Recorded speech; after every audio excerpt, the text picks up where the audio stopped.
प्यारे बच्चों, अब हम करेंगे कक्षा 8 की हिंदी कार्य पुस्तिका प्रखर का कार्यपत्रक 21 और 22। प्रश्न नंबर 1 है, रिक्त स्थानों में उचित संबंध बोधक लिखकर वाक्य पूरा कीजिए। तो क वाला, छत डैश मुर्गा बैठा है। छत के ऊपर आएगा, यहाँ पे छत के ऊपर मुर्गा बैठा है। अगला है, नदी डैश साधु की कुटिया है। नदी के किनारे, यहां से लेंगे हम, नदी के किनारे। फिर है ग वाला, मोहिनी अपने भाई डैश स्कूल जाती है के संग। यहां से ये वाला लिखेंगे, के संग। फिर है घ वाला, मुझे सेब डैश आम अधिक पसंद है। तो यहां पे भरेंगे की अपेक्षा, मुझे सेब की अपेक्षा आम अधिक पसंद हैं। प्रश्न नंबर 2, दो वाक्यों को जोड़कर वाक्य बनाइए। क वाला, गोलू थक गया था वह सो गया है। गोलू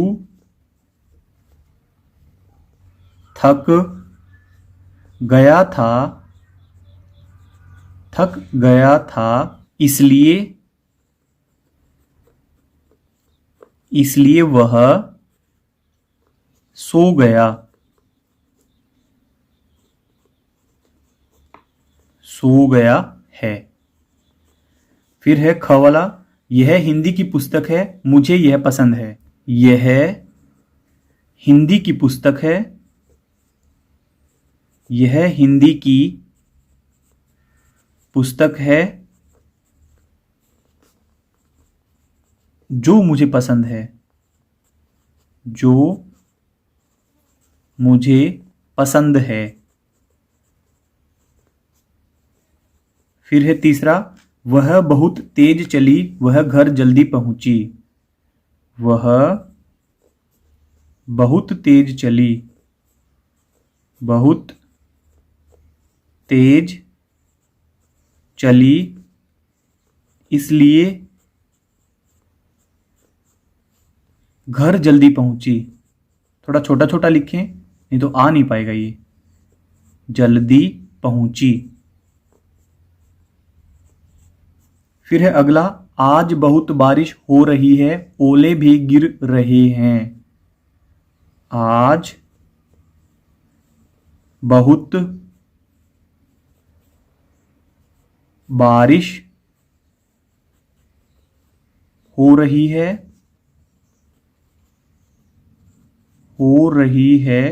अब इसको जोड़ देंगे हम और लगा के, और ओले भी गिर रहे हैं, और ओले भी गिर रहे हैं।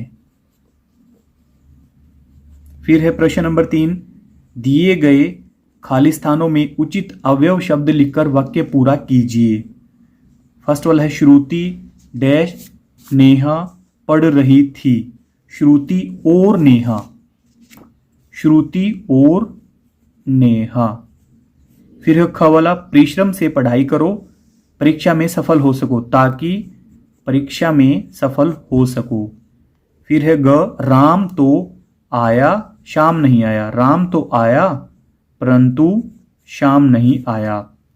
फिर है घ वाला, जब सर्दी पड़ती है तब गर्म कपड़े पहनते हैं। तो यहाँ पे तब लगा करके इस वाक्य को पूरा कर देंगे। फिर है चौथा, वाक्यों में दिए गए संबंध बोधक शब्द छांट कर लिखिए। तो जैसे प्यास के मारे बुरा हाल है, तो यहाँ पे के मारे, के मारे। फिर अगला है, मेरा घर मंदिर के पास, मेरा घर मंदिर के पास है। तो यहाँ पे के पास, यहाँ पे संबंध बोधक है। मैं गोपाल के बिना नहीं जाऊंगा। के बिना, यहाँ पे संबंध बोधक है। वासु के आगे मैं खड़ा हूं। के आगे, के आगे। अगला है घ वाला, यह पत्र मीरा के द्वारा लिखा गया। के द्वारा, के द्वारा। अगला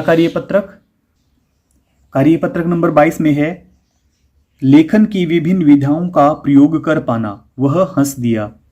हिरन का बच्चा दौड़ रहा था, वह खरगोश से आगे था। तो यह वाली कहानी हमें पढ़नी है। इसके बाद यहाँ पे लिखा हुआ है ऊपर लिखी कहानी को कविता के रूप में लिखिए। तो इसी कहानी को हम कविता के रूप में लिखेंगे। तो यहाँ पे 3 लाइनें पहले से लिखी गई हैं। आइए आगे इसको हम पूरा कर लेते हैं। दौड़ रहा था हिरन का बच्चा, अच्छा अच्छा मन का सच्चा। भाग रहा था खरगोश से आगे। अब यहाँ पे है वह हाथी से भी आगे था। इस लाइन को पूरा करेंगे। और वह था हाथी से भी आगे। फिर है वह नाला फांद गया, खंडहर भी पार कर गया। इसको हम कविता के रूप में बनाएंगे। नाला फांदा और खंडहर पार किया, और खंडहर पार किया। फिर आगे इसमें मैदान में पत्थर पड़ा था, ठोकर लगी तो गिर पड़ा। तो इसका हम बना देंगे पत्थर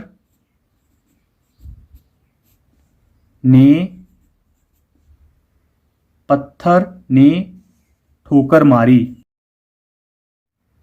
से गिरा दिया। पत्थर ने ठोकर से गिरा दिया।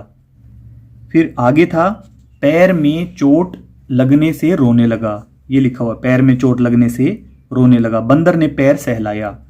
अब इसको हम कविता के रूप में लिख लेते हैं। चोट लगी पैर में रोने लगा। चोट लगी पैर में रोने लगा। फिर है बंदर चुप कराने लगा। बंदर चुप कराने लगा। आगे लिखा हुआ है वह चुप न हुआ। भालू दादा ने गोद में उठाया, वह चुप न हुआ। इसको हम कविता के रूप में लिखेंगे। भालू गोद में उठाने लगा। भालू गोद में उठाने लगा।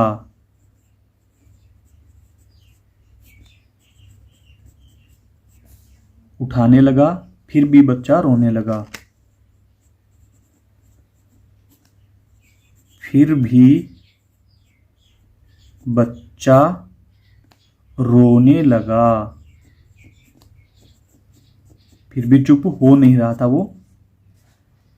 मां आकर बोली। मां आकर बोली। चलो पत्थर को पीटेंगे। चलो पत्थर को पीटेंगे।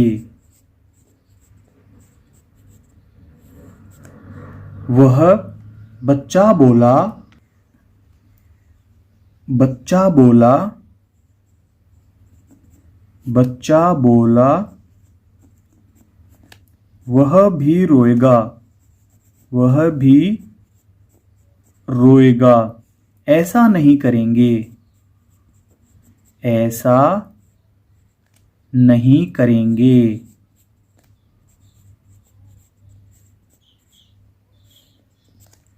लास्ट में यह सुन मां और खरगोश हंसे। यह सुन मां और खरगोश हंसने लगे। हंसने लगे। उन्हें देख सब हंसने लगे। उन्हें देख सब हंसने लगे। अगर आपको हमारी वीडियो अच्छी लगती है तो चैनल को सब्सक्राइब करें और वीडियो के डिस्क्रिप्शन में या चैनल की प्लेलिस्ट में जाकर आप हिंदी, गणित और अंग्रेजी तीनों विषय की वर्कबुक का हल देख सकते हैं। Thank you.